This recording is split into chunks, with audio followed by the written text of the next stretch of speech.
एक बार गौतम बुद्ध से उनके एक शिष्य ने पूछा, बुद्ध कृपया हमें बताइए कि कर्म क्या है। गौतम बुद्ध ने अपने शिष्य से कहा कि कर्म को समझने के लिए मैं तुम्हें एक कहानी सुनाता हूँ। इस कहानी से तुम समझ जाओगे कि कर्म क्या है। और दोस्तों, आज मैं भी आपको वही कहानी सुनाने जा रहा हूँ जो बुद्ध ने अपने शिष्य को सुनाई थी। गौतम बुद्ध अपने शिष्य को बताते हैं कि बुलंद शहर का एक राजा था और वो एक दिन घोड़े पर बैठकर अपने राज्य का भ्रमण कर रहा था। चारों तरफ भ्रमण करने के बाद वो एक दुकान के पास आकर रुक गया। रुकने के बाद राजा ने अपने मंत्री से कहा कि मंत्री जी, मालूम नहीं मुझे ऐसा क्यों लग रहा है कि मैं इस दुकानदार को कल ही फांसी की सजा सुना दूं। इसे मृत्युदंड देने की प्रबल इच्छा मेरे अंदर जाग उठी है।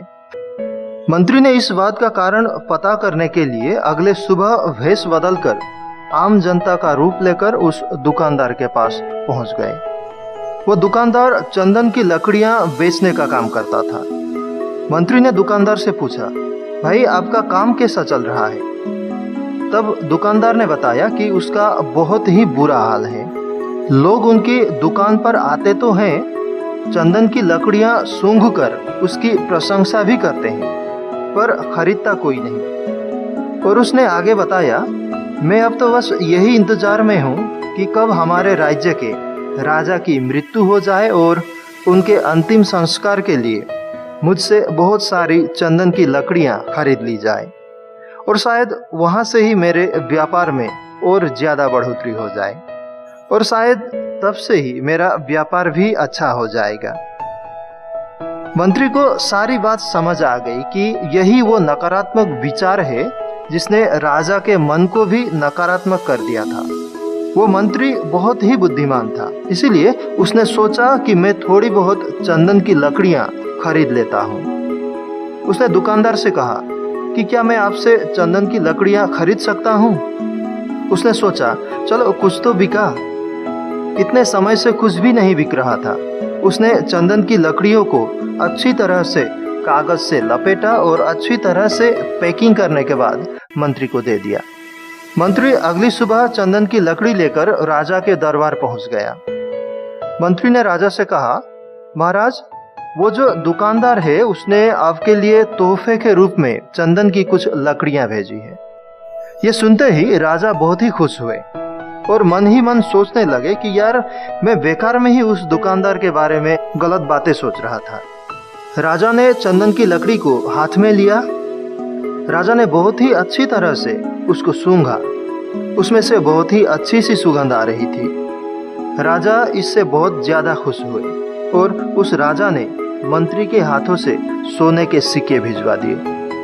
उसी आम जनता का रूप लेकर मंत्री अगले दिन सोने के सिक्के के साथ दुकानदार के पास पहुंचा। दुकानदार बहुत ही खुश हुआ। उसने सोचा कि मैं राजा के बारे में कितनी गलत बातें सोच रहा था। राजा तो बड़े ही दयालु है। उस व्यक्ति ने मन ही मन राजा से माफी मांग ली और यहीं पर बुद्ध ने यह कहानी खत्म कर दी। यह कहानी जब खत्म हुई तब गौतम बुद्ध ने अपने शिष्यों से पूछा, अब आप बताइए कि कर्म क्या होता है? उन्होंने कहा कि शब्द ही हमारे कर्म है। हम जो काम करते हैं वही हमारे कर्म है। जो हमारी भावनाएं हैं वो भी हमारे कर्म है। गौतम बुद्ध ने सभी शिष्यों के उत्तर सुनने के बाद यह कहा, आपके विचार ही आपके कर्म है। अगर आपने अपने विचारों पर नियंत्रण करना सीख लिया तब आप एक महान इंसान बन सकते हैं। जब आप अच्छा सोचते हैं तब आपके साथ अच्छा ही होता है। दोस्तों, अगर आप अच्छा सोचोगे तो अन्य व्यक्ति भी आपके बारे में अच्छा ही सोचेंगे। हमारे शब्द भी हमारे कर्म होते हैं और हमें अपने हर शब्द को बोलने से पहले तोलना बहुत ही जरूरी होता है, अन्यथा उसके दुष्परिणाम सिर्फ स्वयं को ही नहीं, अपने पूरे परिवेश को दुखी करते हैं। हमें कुछ कहते वक्त अपने शब्दों का चयन होशियारी और ईमानदारी से करनी चाहिए। साथ ही इस बात का अनुमान भी हमें होना चाहिए कि उसका परिणाम क्या निकलेगा। दोस्तों, अगर हम यह अनुमान लगाने में सक्षम होंगे तो हम आसानी से विचार कर सकते हैं कि हमें क्या बोलना चाहिए। और क्या नहीं बोलना चाहिए। और सबसे महत्वपूर्ण बात, शब्दों से ही हमारे नजरिया झलक उठते हैं।